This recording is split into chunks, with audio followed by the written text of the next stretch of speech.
Bonjour à tous et bienvenue dans cette première vidéo de Vulgamatic. Vous avez déjà demandé qu'est-ce qu'un ordinateur? Eh bien moi oui. Et si vous êtes là, je pense que c'est pour savoir comment ça fonctionne. Qu'on soit clair, l'objectif de ma chaîne n'est certainement pas de vous faire un tuto sur l'utilisation de votre ordinateur. Non. Moi, ce qui m'intéresse, c'est de vous parler du côté obscur de votre machine. Ce que vous ne comprenez pas, ce que vous ne voyez pas. Votre ordinateur fait des millions et des millions de choses derrière vous. Vous n'en avez même pas idée. C'est ce que je vais essayer de vous démontrer tout au long de mes vidéos. Bien, maintenant que tout est clair, il est temps pour nous de répondre à la question. Pour commencer, nous allons donc faire un petit voyage dans le temps pour revenir au fondement de l'informatique. Nous sommes donc en 1837, l'époque où l'informatique n'était encore qu'une idée dans la tête de grands savants, et c'est à cette date que la notion de machine à calculer programmable fit son apparition. Pour resituer un petit peu, l'homme a toujours cherché des moyens plus rapides de résoudre ses problèmes calculatoires, en inventant tout d'abord le boulier, qui est encore utilisé dans certaines structures aujourd'hui, puis les bâtonnets de Napier, en passant par toutes sortes de machines mécaniques plus complexes les unes que les autres, pour finalement arriver à ce qui se rapproche le plus de ce qu'on connaît aujourd'hui, qui est la machine à calculer électronique. Le principe est simple. Construire une machine à calculer qui est capable d'effectuer plusieurs calculs dans un ordre précis, en tenant compte à chaque fois de certains paramètres. Oui, je suis d'accord avec vous, c'est pas si simple. Pour cela, il fallait arriver à stocker dans un premier temps de l'information sur un support. C'est là qu'intervient Charles Babbage, qui avait déjà imaginé plusieurs sortes de stockage, et après plusieurs recherches, il s'est dit « je vais inventer des cartes perforées que ma machine serait capable de lire et de comprendre ». Son fils, Henry Babbage, construit alors une version simplifiée de la machine de son père pour démontrer à tous que la solution était viable.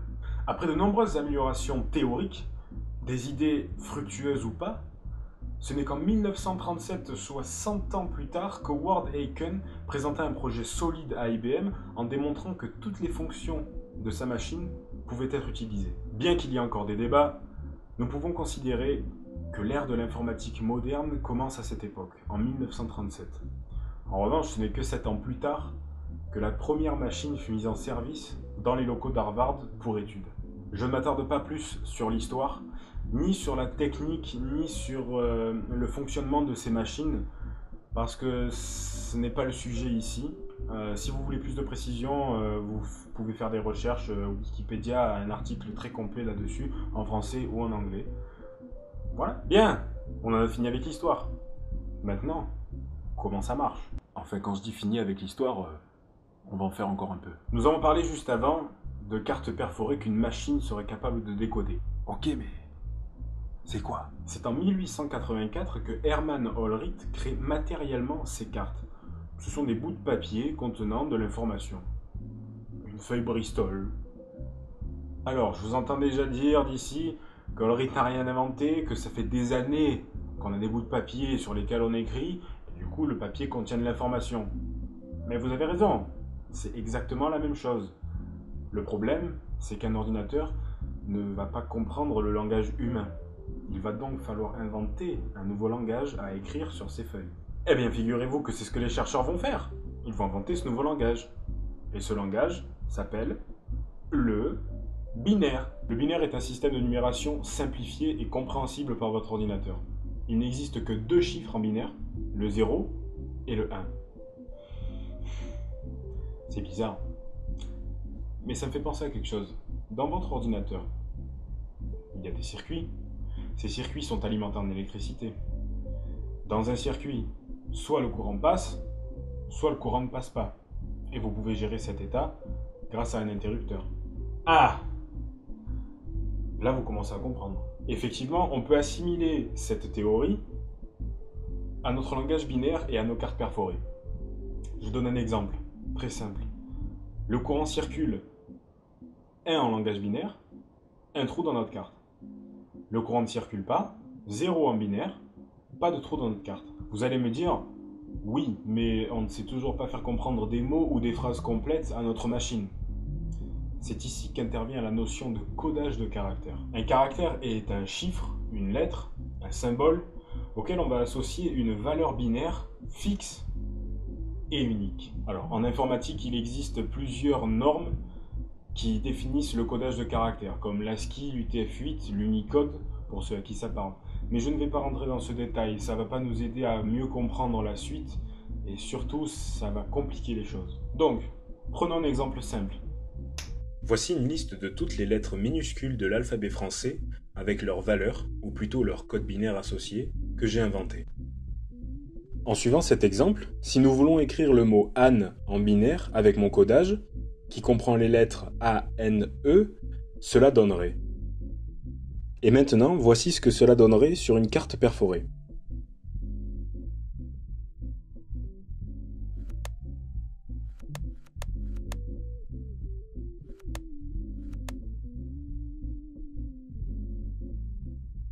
Ici, pour les besoins de simplicité et de compréhension, nous n'avons écrit qu'un seul mot. En réalité, une carte perforée permet d'écrire une ligne de 80 caractères. Encore aujourd'hui, dans certains langages informatiques, certains puristes vont à la ligne au bout de 80 caractères. Nous savons maintenant comment stocker de l'information et comment arriver à la faire comprendre à notre ordinateur. Pour généraliser un peu, il existe plusieurs bases de numération. Celle que nous utilisons tous les jours est la base 10 comprenant les chiffres de 0 à 9. Non pas 10, car il est formé d'un 1 et d'un 0. En suivant ce modèle, le binaire est donc une base de 2, 0 et 1. Il en existe d'autres, aussi utilisées en informatique, comme par exemple l'octal, qui est une base 8, de 0 à 7, et l'hexadécimal, une base 16, de 0 à F. Wow. Quoi? De 0 à F? Tu nous prends pour des débiles. On se calme. Effectivement, l'hexadécimal va de 0 à F. Pourquoi? Car en base 10, je vous ai expliqué que les chiffres vont de 0 à 9.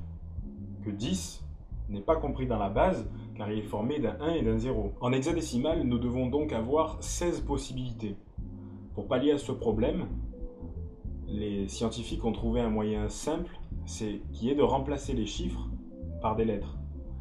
Donc en hexadécimal, de 0 à 9, comme en décimal, arrivé à 10, le nombre 10 est remplacé par un A, le nombre 11 par un B, 12 par C, 13 D, 14 E, 15 F.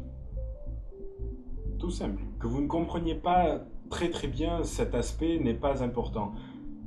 Toutes ces bases sont utilisées en informatique, mais ce n'est pas important pour en saisir l'ensemble. Ce qu'il faut retenir ici, c'est que tout mot codé dans une base a sa traduction dans une autre base. Notre mot Anne, tout à l'heure, que nous avons codé en binaire, a, par des moyens de conversion, des calculs, sa traduction en hexadécimal, en octal, en décimal. Je vous laisse souffler un peu.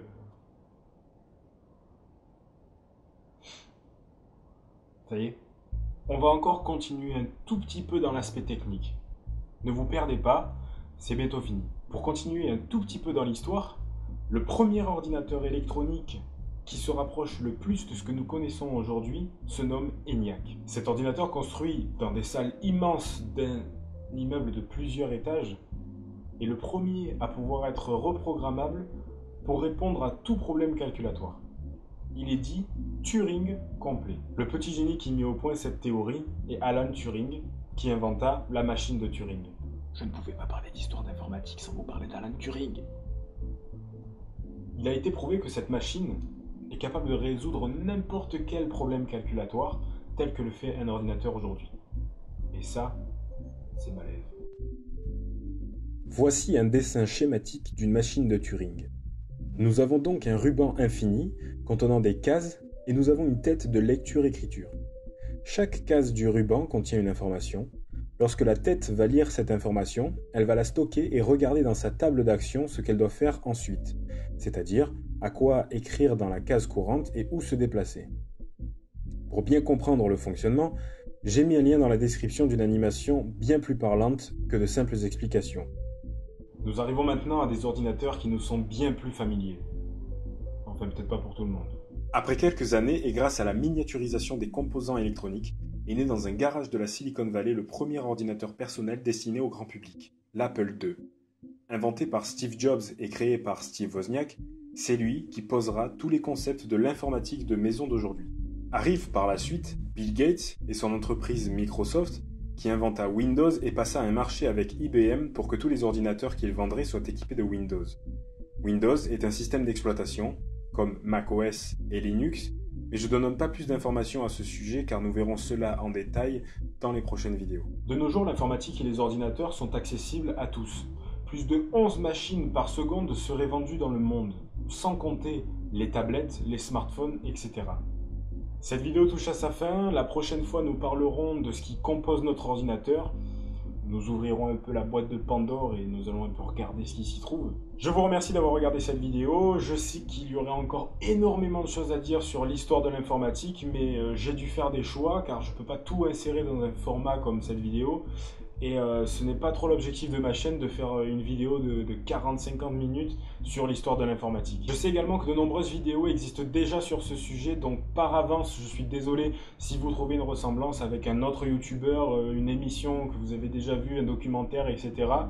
Mais pour moi, il était essentiel que je fasse cette vidéo pour bien poser certains points sur lesquels je pourrais m'appuyer dans mes prochaines vidéos. Si cette vidéo vous a plu et que vous avez appris quelque chose, faites-moi le savoir en mettant un pouce bleu et en vous abonnant à la chaîne pour ne rien rater des autres émissions. Vous pouvez aussi aimer ma page Facebook, où je mets régulièrement des nouvelles, l'avancement des vidéos, où je mettrai par la suite des anecdotes que je trouve plutôt intéressantes et surtout intéressantes à faire partager. N'hésitez pas à faire des remarques ou des suggestions dans les commentaires par rapport à ce que je dis, à apporter des informations en plus ou alors me dire attends, tu déconnes complètement, tu dis des grosses conneries, ça peut m'arriver, je suis que humain. Voilà, donc j'essaierai bien sûr de répondre à tout le monde et je prendrai en compte toutes vos remarques pour mes prochaines vidéos. A plus!